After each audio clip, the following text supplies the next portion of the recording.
আসসালামু আলাইকুম। লিজাস কুকিংয়ে সবাইকে স্বাগতম। আমন্ত্রণ জানাচ্ছি আমার নতুন একটি এপিসোড দেখার জন্য। আজকে আমি তৈরি করব চিংড়ি মাছ দিয়ে মিষ্টি কুমড়ার রেসিপি। আশা করি আমার আজকের রেসিপিটি আপনাদের কাছে ভীষণ ভালো লাগবে। আর ভালো লাগলে আমার চ্যানেলটি সাবস্ক্রাইব করে ফ্রেন্ডস অ্যান্ড ফ্যামিলির সাথে শেয়ার করবেন। পাশে থাকা বেল বাটনে ক্লিক করে রাখবেন আমার পরবর্তী ভিডিও নোটিফিকেশন পাওয়ার জন্য। আর ভিডিওটি দেখা শুরু করার আগে অবশ্যই একটি লাইক দিয়ে তারপর দেখা শুরু করবেন। তো এর জন্য আমি চুলায় একটি প্যান বসিয়ে দিয়েছি। এবার এখানে দিয়ে দিচ্ছি রান্নার তেল। তেলটা একটু গরম হয়ে আসলে এখানে দিয়ে দিচ্ছি হাফ কাপ পরিমাণ পেঁয়াজ কুচি, দিয়ে দিচ্ছি 4-5 কোয়া রসুন কুচি। এবার এই পেঁয়াজ রসুনগুলোকে নেড়েচেড়ে একটু ভেজে নিচ্ছি। আর এই পেঁয়াজ রসুনগুলোকে হালকা একটু কালার চলে আসলেই এখানে অ্যাড করে দিচ্ছি হাফ চা চামচ মরিচের গুঁড়া, 1/4 চা চামচ হলুদের গুঁড়া, 1/4 চা চামচ দিয়ে দিলাম ধনিয়ার গুঁড়া, লবণ দিয়ে দিচ্ছি হাফ চা চামচ পরিমাণ, আদা রসুনের পেস্ট দিয়ে দিলাম হাফ চা চামচ পরিমাণ। এবার এই মশলাগুলোকে একটু ভালো করে নেড়েচেড়ে মিশিয়ে নিচ্ছি। এবার এই মশলাগুলোকে কিন্তু ভালো করে কষিয়ে নিতে হবে। আর এই মশলাগুলোকে ভালো করে কষিয়ে নেওয়ার জন্য এখানে অ্যাড করে দিচ্ছি সামান্য একটু পানি। পানিটা কিন্তু খুব বেশি দেওয়ার কোনো প্রয়োজন নেই, অল্প একটু দিয়ে এই মশলাটাকে ভালো করে কষিয়ে নিতে হবে। পানিটা দিয়ে মশলাগুলোর সঙ্গে একটু ভালো করে মিশিয়ে নিয়েছি। আর এই মশলাটা কিন্তু কষিয়ে নেওয়া হয়ে গিয়েছে।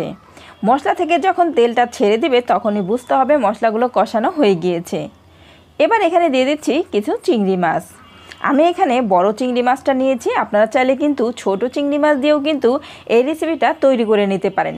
ছোট চিংড়ি মাছ দিয়েও কিন্তু এটা খেতে ভীষণই ভালো লাগে। মাছগুলো কষিয়ে নেওয়া হয়ে গেছে। এবার এখানে অ্যাড করে দিচ্ছি মিষ্টি কুমড়া। আর এই মিষ্টি কুমড়াগুলো আমি এতটুকু করে পিস করেছি, আপনারা চাইলে কিন্তু আরও ছোটো কিংবা আরও বড়ো করে কেটে নিতে পারেন।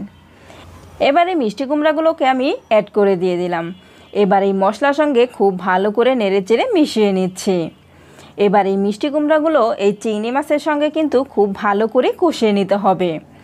আর এই পর্যায়ে কিন্তু চুলার আঁচটা লোতে রাখতে হবে। চুলার আঁচটা লোতে রেখে কিন্তু এই মিষ্টি কুমড়াগুলোকে খুব ভালো করে কষিয়ে নিতে হবে। মশলার সঙ্গে খুব ভালোভাবে মিশিয়ে নেওয়ার পর এবার এখানে অ্যাড করে দিচ্ছি 5-6টি কাঁচামরিচ। কাঁচামরিচগুলোকে আমি কিন্তু মাঝখান থেকে কেটে দিয়েছি, এতে করে ঝালটা কিন্তু খুব সুন্দরভাবে বের হবে। আর দিয়ে দিলাম 1 চা চামচ পরিমাণ লবণ। লবণটা অবশ্যই আপনারা আপনাদের স্বাদ মতো অ্যাড করে দিবেন। এবার খুব ভালো করে নেড়েচেড়ে মিশিয়ে নিচ্ছি। খুব ভালো করে মিশিয়ে নেওয়ার পর এবার ঢাকনা দিয়ে ঢেকে দিচ্ছি 5 মিনিটের জন্য। ফিরে আসছি 5 মিনিট পর। আর 5 মিনিট পর ঢাকনা খুলে নেড়ে দিচ্ছি।